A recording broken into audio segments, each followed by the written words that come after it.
What is your problem?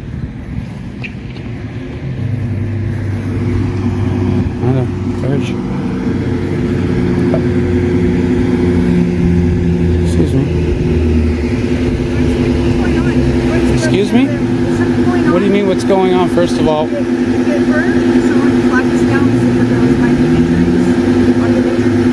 I'm not injured at the moment. As far as I know, I need to see a doctor if I, to know if I'm injured. Am I allowed to? Can you please keep Am I under arrest? You're on camera, by the way. That's great. You're on camera. Am I under arrest? No. I just got Name and badge number, please. Where's that Adam? Name and badge number, please. I put more, but not. Name and badge number, please. You'll get that in a second. I have a right to your name and badge number. It's department policy. My investigation. I will answer your question. We're on our way to Walmart. Okay, we're on our way to Walmart because of a disturbance. Yes. Okay. So then someone just said, "Hey, these people might be involved." So I don't know what's going on. I wanted to make sure you're safe. I'm safe. Okay. Name and badge number, please. I'll give that to you. Name and badge number, please. West Hollywood. Name and badge number, please, ma'am. You'll get that in a moment. I have a right to it. It's department policy to identify. Yeah, and I'm not done with my investigation, sir. It doesn't mean you don't have to identify. Yeah. How about you identify you? I'm Officer Rios. I have a First Amendment right to be filming. I have a Fourth Amendment right to be secure in my papers and not to identify to you. Don't want to give me your information then? Not unless you suspect me of. Alright guys, welcome back to the channel. Here we expose real police encounters to raise awareness about citizens' rights when dealing with public officials. In today's clip, officers approach a man after reports of a disturbance near Walmart. Instead of calmly explaining the situation, the officer immediately begins asserting authority. The man quickly starts recording and politely asks a basic question. Am I under arrest, and can I have your name and badge number? Committing a crime, in which case I would like to know what is your... I'm giving you. I'm 198, what is your, Officer Rios.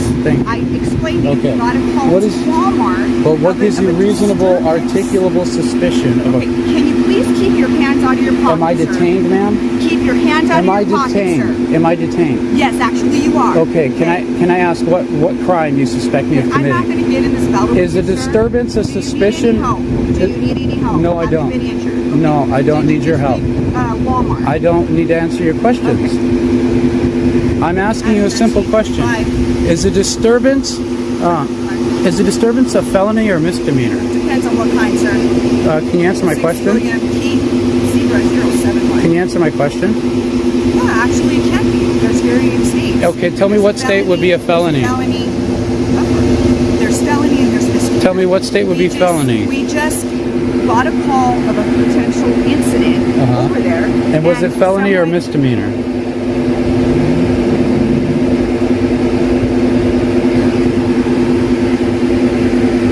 I'm just asking a simple question because you're being very aggressive. You showed up being very... Yeah, you did. You told me to sit down. Now listen carefully to how this interaction unfolds. The officer claims they are responding to a disturbance call, but struggles to clearly explain the legal justification for detaining the man.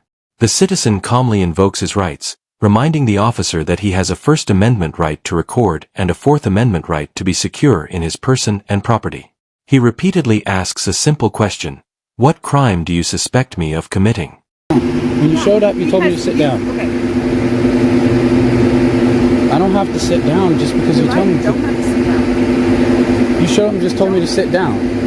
That's what you said. Name and badge number, sir. Name and badge number, please. My name is Officer Hernandez. My badge number is 294. Is there anything else I got to be out with? Thank you very much, sir. Are you the individual that Walmart called about? Is there Walmart called you? First of all, no, they flagged me down and said they were leaving Walmart and whatever altercation had occurred there. So when I asked them, I needed to make sure. You told me to sit down first, lady. Okay, you're right. It is officer, sir. Okay. It's also lady. And then I asked you to keep your hands out of your pocket.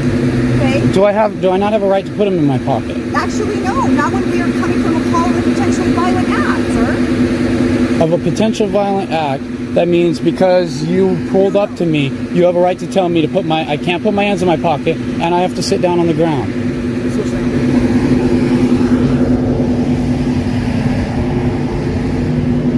So here's the thing: is we got a call to Walmart saying that there was a uncooperative reporting party that said that their hand was cut and was fighting with security. Fighting with security? Verbally, fighting or whatever it may be. That's what I'm saying. So did you? Well, was that you? based You on raised the your based hand? on the way I was approached, I choose to invoke my Fourth Amendment right to our Fifth Amendment right to remain silent. Fifth Amendment right to remain silent. I'm a little agitated. She came up to me very aggressively, jumped out very aggressively, almost as if she wanted to come right at me and assault me. And then she tells me to sit down. I'm sorry that. Well, I have it on camera, sir. Do you have your ID on And you, you're sir? on. Do you have a reasonable articulable suspicion of a crime? Alright guys, this is where the tension really escalates. The officer tells the man he is detained and begins issuing commands, including telling him to sit down and keep his hands out of his pockets. The man challenges those orders, explaining that simply responding to a vague disturbance call does not automatically justify detention. He continues asking whether the alleged disturbance is a felony or misdemeanor, while also demanding the officer properly identify herself. To expect me to identify and violate my... It's Thornton. And can you please keep your hands out of your pocket, sir? Okay, how about this? I will take everything out of my pocket so it makes you feel more comfortable, Thank you. and I'll put it in this other pocket here, so it's not in there.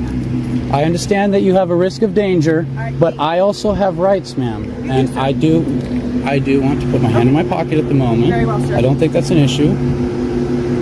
All I'm asking is the reasonable articulable suspicion of a I crime. already told you that. What crime? I told you. What crime? We told you why we were on our way to the call. I would have been much more cooperative if you weren't very aggressive with me when you pulled up. Okay. Did I not pull over? Actually, when I pulled up, I was trying to give the address to the location, sir. I didn't know any of that. All I know is I seen what appeared to be you honking, and I pulled over. Actually, I never honked. Well, I didn't know who honked. I just No pulled one over honked, because I sir. heard honking. Yeah. Yes, someone honked. I have it on. I know what it was. It was the people who honked at me. So regardless, when it started, I was very cooperative. I pulled over. Okay? Yeah. You came up very aggressive to me. Okay. That changes how I feel about the situation now. Now I want to invoke my rights because I feel like you're immediately not on my side. You're immediately not even willing to hear anything I'm saying. I'm just immediately a criminal in your eyes. You pulled up without identifying me at all, just like, this dude's guilty. I'm sorry you felt. I thought I was innocent until proven guilty. All of a sudden, I'm sitting down on the ground with an aggressive officer getting right in my face. I'm an officer. I don't have to identify you right now. It's not department policy to identify when asked. It's department policy to identify after the whole event is over, ma'am, when I'm not filming you with the camera. No, that's not the case. Okay. That is not department policy. I'm not going to argue with you. Very If good you at have what more I do in information- this. If you have more information you'd like to share, I'm open to hear it.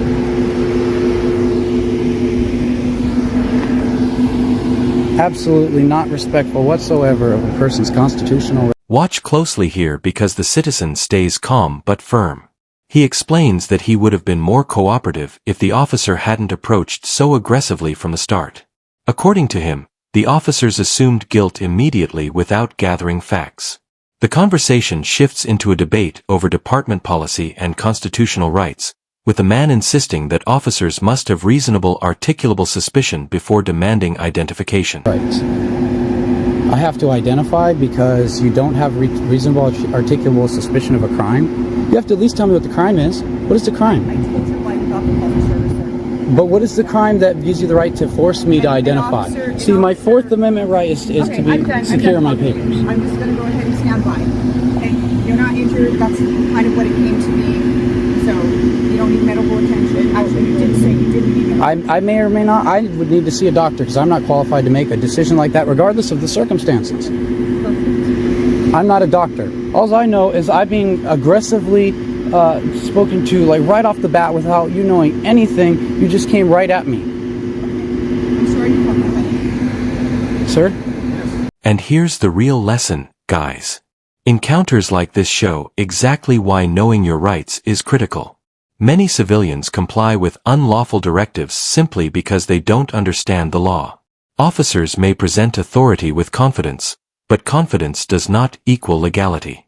Recording interactions, staying calm, and asking the right questions can protect you from rights violations and hold officials accountable in situations just like this.